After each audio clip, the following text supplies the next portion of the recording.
Hey y'all, and welcome to the kitchen. Today in Shortcut Suppers, we're going to learn one of the very first shortcut supper recipes I ever wrote, and it is a super delicious jambalaya recipe. So let's get started. The first thing that I'm going to do is I'm going to preheat my pan, and I'm going to get it over about medium-high heat.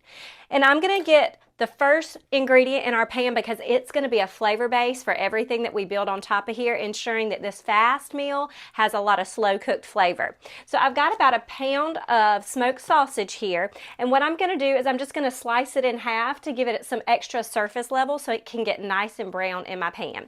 And once I slice it in half, I'm going to just go back through and I'm going to slice it in about 1-inch pieces. That way it's about bite size in your mouth while you're trying to eat it. The goal when you cook things like this is you want smaller pieces that are going to cook quickly, but you also want everything to be about the same shape and size in your mouth. That way it's easier to eat. Okay, in with my smoked sausage. In just a second, you'll hear a sizzle going, and that's how you know that your caramelization has gotten started on the bottom of your pan.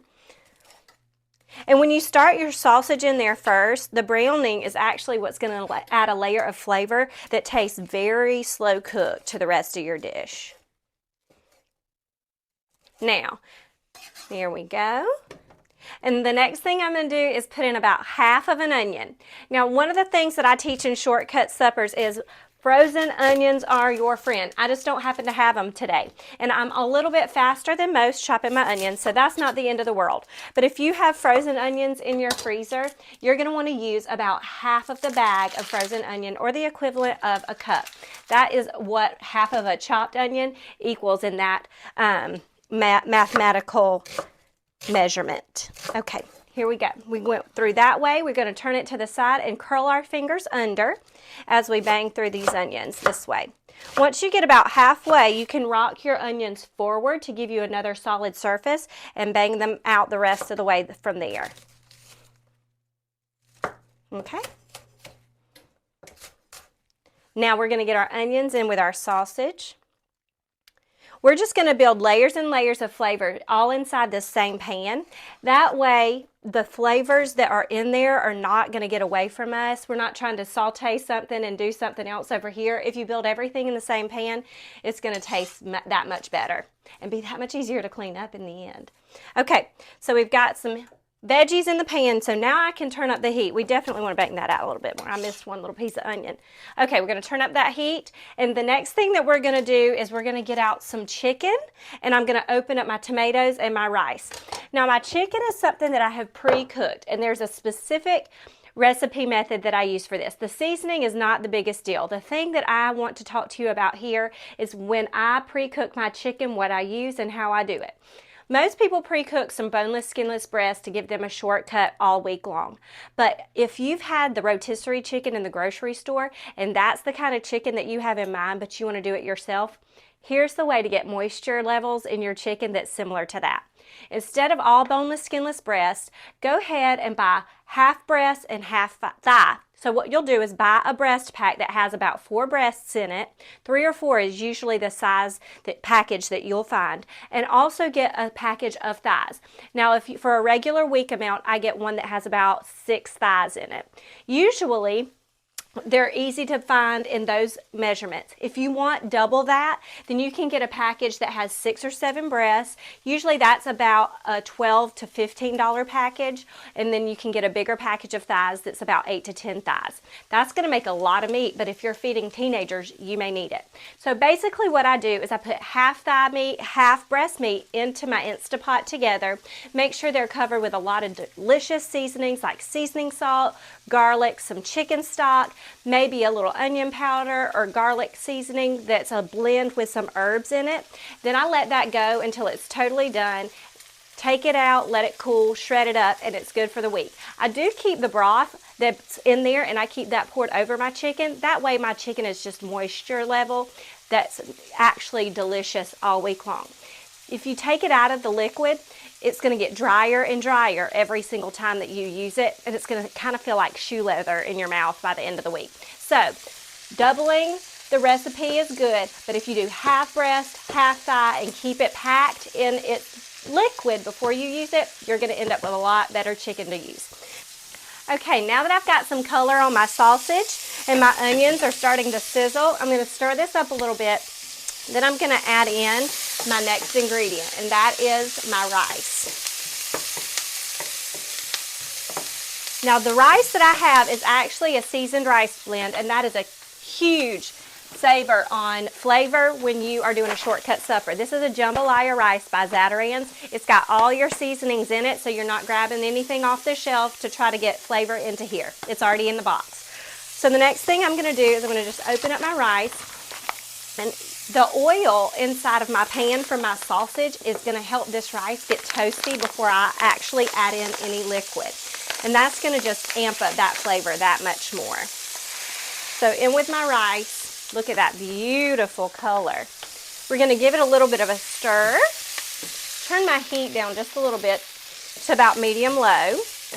And I'm going to get this rice all coated in the drippings that are on the bottom of the pan from your sausage. And I'm actually, because there wasn't a ton of fat in there, I'm going to use another little tablespoon or so of olive oil, because you want your rice to just really be coated in the fat so it stays separated and really just has that great texture in your mouth when you're eating it. Okay, the next thing we need to do is I'm going to add in a can of diced tomatoes. Now this is up to you if you want to do it this way, but I love to add the Rotel in because that just has a little extra kick of flavor. Again, when you're doing shortcut suppers, the more bang you can get for your buck with every ingredient, both flavor-wise and money-wise, the better off in my book. So we're going to go in with our Rotel, which has green chilies in it. That's the extra seasoning, a little bit of garlic, and a little bit of lime. So in we go with our tomatoes, and then I'm just going to measure out our liquid. Let that go for just a second and get my measuring cup. We're going to get 2.5 cups of water. And I want you to remember, one of the things that we did just now had liquid in it. This is a good tip for when you're doing a little alteration to any recipe that you would read on the back of a box. So it calls for 2.5 cups of liquid, but I just put in tomatoes, and tomatoes have about half of a cup of liquid in them. So what I'm going to do is I'm going to put in 2 cups of liquid, also knowing that I have a little bit of liquid in my chicken that's about to go in there that's going to amp that liquid amount a little bit more. The reason that you don't want to overdo the liquid when you're doing rice is because it can do that goopy, mushy, soppy thing that you know that gets like the rice that just is mushy and like just comes together. It doesn't even keep its grain whole. That's overcooked rice with too much water. That's what happens, and that's the result. So we're going to stir in the 2 cups of water, and then I'm going to get about a cup of chicken, my pre-cooked chicken here. Now this chicken in particular, it already cooked in some Rotel, in some chicken broth, some salt, garlic powder. So it has some of the same flavors mirrored in here that you have inside your jambalaya. Okay, that's a cup of chicken. I'm going to rinse my hand off real quick. And we're going to get this stirred up, get the lid on, and this is going to be ready in almost no time. These recipes are about 15 to 20 minutes, and then you're going to have dinner on the table. All right. Looks delicious. Okay, as with all rice, unless you're making risotto, this is the time your lid goes on. It's going to come back up to a simmer, and when it simmers, we're going to turn our heat to low and let it sit on low for about 15 minutes. And I'll be right back. Okay, y'all, it's the moment of truth. Our jambalaya is done and it's ready to taste, and I'm so excited. I'm going to take my lid off and let my steam out. You can see that this cooking time was fast and it is ready to eat. So I'm going to serve myself up a scoop.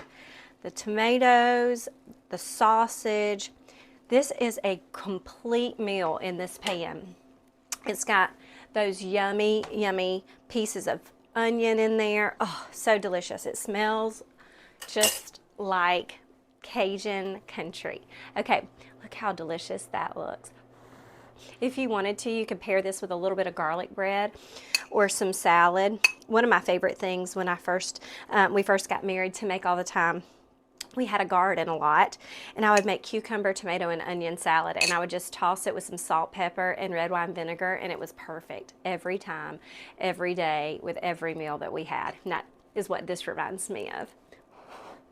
So hot, but it's going to be so worth it.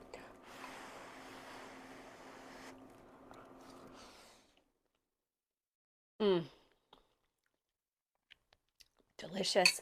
It takes me back to those early years of us being first married, and this was a cheap, easy, shortcut supper that I could do in no time, and it's just as good now as it was back then. I hope y'all try this one. Happy cooking, y'all.